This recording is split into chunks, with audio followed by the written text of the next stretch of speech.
Okay, so paano nga ba matigil yung online GCash deduction? Okay, so meron po akong bago ituturo sa inyo, yung isang paraan pa para po tuluyang ma-stop na yung pagbabawa sa inyong GCash wallet. Okay, so nakakagalit, diba?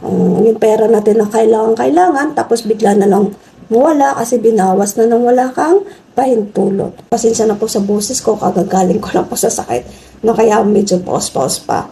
Okay, so ituturo ko sa inyo mga lalabs, yung paano natin ma-remove yung ating payment method sa Google. Okay? Sa ating mga Gmail account, no? Kung halimbawa, nag-remove ka na doon sa Play Store, so hindi pa po nakapanood sa mga una kong video kung paano mag-refund, paano mag-request ng refund dito sa mga GCash deduction, no? Kung ito, panoorin niyo po yung playlist po, no? So, nandun na po yung lahat ng aking ginawa, no? Mga unang nagawa ko. Okay? Pinipilit ko lang po magsalita. Kailangan kong gumawa talaga ng vlog ngayon. Kasi matagal-tagal na ako hindi nakagawa. So, una natin gagawin ay punta tayo sa ating Gmail account, no? Kung alin yung mga Gmail account na kadalasan natin ginagamit kung papasok tayo sa mga apps o sa mga subscription. Okay? So, punta tayo sa ating Gmail account. Dito. Ayan. Ito, ayan.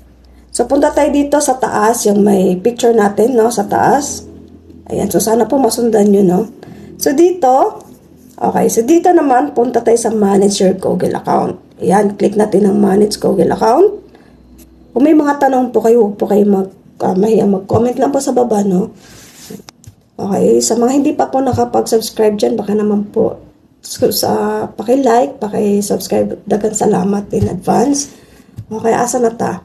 Okay, so dito punta tayo sa baba, no? Hanapin natin tong payment and subscription. Ayan. Click natin yan. Ayan.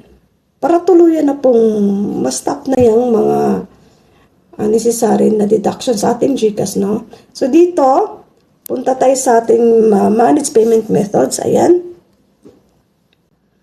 Punta tayo sa Chrome. Click natin ang Chrome. Ayan. So mapupunta tayo dito, no? Zoom in natin.